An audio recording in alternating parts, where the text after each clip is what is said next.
Nomadic Fanatic has a blowout in Cali, and Campervan Kevin is getting his van ready for paint.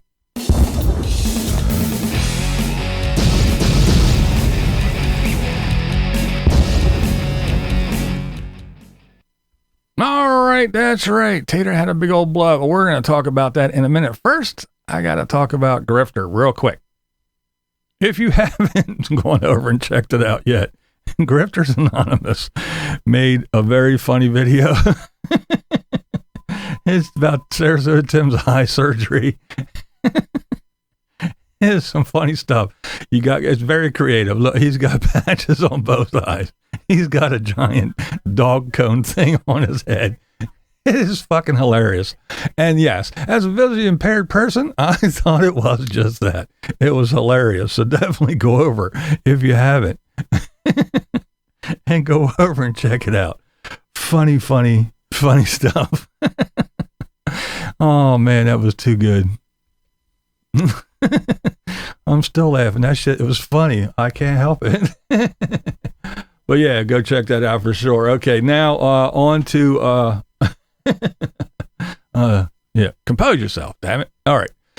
Boondocking with Boomer. That's right. He was at a street van meetup. Pretty cool stuff. Let's check it out. I'm what they call street vans.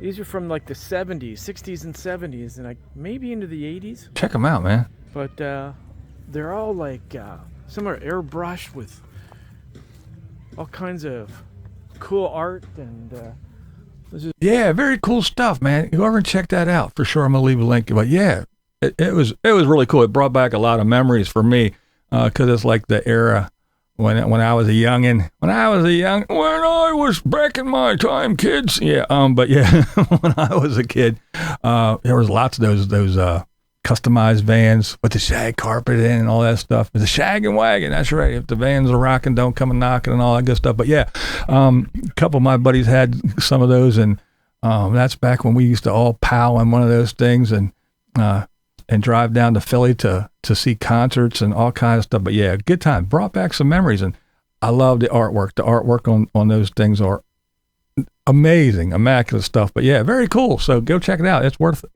a watch, in my humble opinion. All right, let's move right along to Bunny. BunnyPlaysHere. That's right.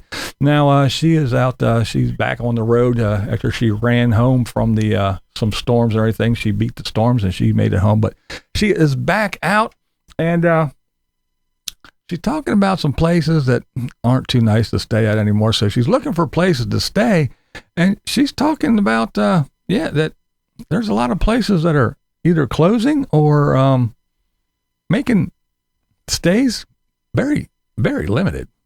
I hope I'm going to be better off going to the casino. I'm noticing more and more that places that are facing the major roads, 40, 10, they're starting to allow less and less people to camp there. And I think it's because of the overuse of those areas or the people who abuse those spaces by staying more.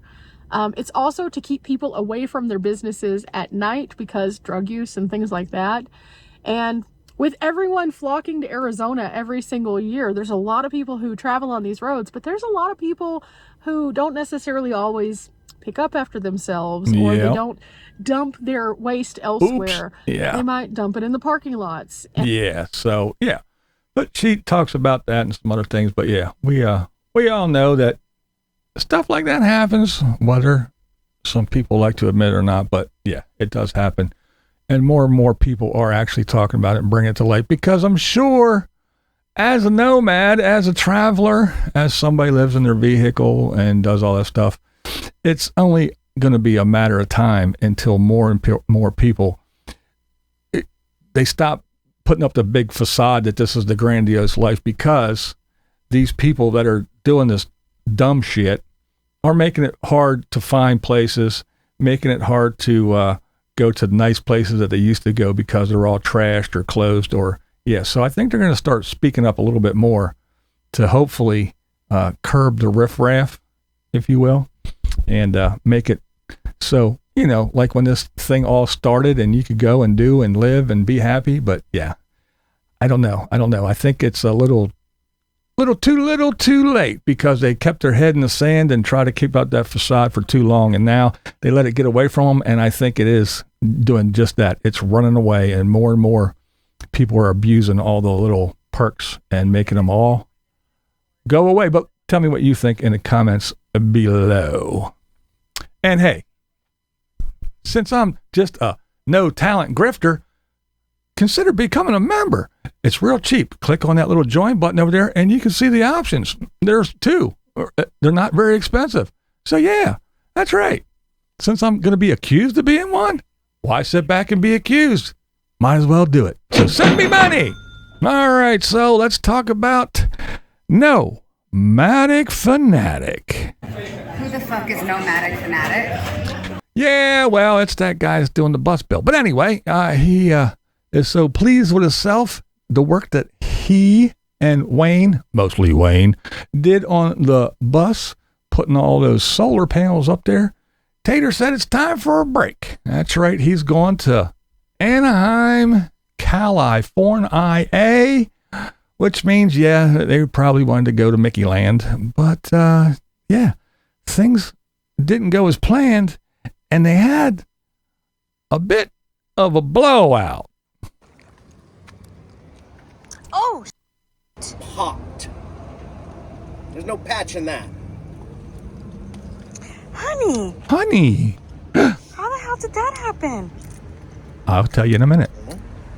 Look right there. I will go ahead and say we are. If you notice, here, let me help you.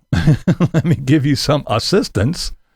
If you notice right here, looks like that tire's just a wee bit on the old side. That's right. That tire is just a little bit old. That's why it blew. All right, look, folks. Now, I'm not trying to pretend that I know everything, but I did have 3 years of auto mechanics training. I never was an auto mechanic per se, but I knew enough to take care of my own vehicles. And yeah, I couldn't take care of modern ones because they're totally different. Anywho, I'm getting off on a tangent, but just remember this. If you are buying something used, whether it be a vehicle or even a trailer, check the date. That's right. Remember, tread and appearance, when you look at the tread depth and all that, and oh, it looks really nice or anything, it's not the only factor. You got to check that date. And if a tire is more than 10 years old, get rid of it regardless of how pristine it looks or what kind of tread is left. Get rid of it. It is no good. Now, most manufacturers, they'll tell you, yeah, they recommend 6 years. If it's 6 years or older, it's got to go. So, yeah, just looking at it and go, oh, well, the tread's good. No. If they're old, they're going to go. And you don't want them to go when you're on the highway doing 70 or more. And again, even your trailers, check them things too. Just a little tip from your buddy BlindViews. And, you know, Tater being a lifelong vehicle dweller, you'd think he would know things like that. But it's Tater, and, you know, he has one thing that's even more important than brains. You see that little check mark? That's right. So let's move on to his buddy, his papa. That's right, Campervan Kevin. Kevin is he's getting his van, that 4x4 van he got that he says he's going to fix all up and make it a van to live in and travel. Not live in, but yeah, when he goes camping in and stuff. But yeah, so he's getting it ready. He wants to do. He said he got an appointment to send it off to get some body work done and some paint. But first he has to deal with some issues that he had some. I don't want to call them. I want to call them. It's steps. It's not running boards because they don't go the whole way down. It's a rail with some steps on it where the doors are. On the other side, there's 2 steps instead of the one because it's at the sliding door. But they were loose and they were hanging. So he got a buddy to climb underneath there and do some welding. Because, I mean, if you're going to send it off to get body work done and get it all painted up and looking all purty, you got to do things like that first. I get it. And I'm going to admit, hang on to your hat, sit down and hold on to something real tight.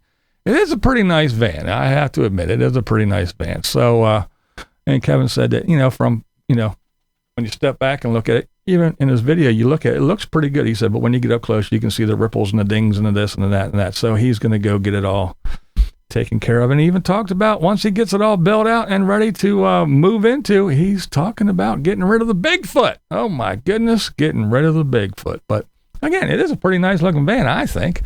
So yeah, he's getting it ready.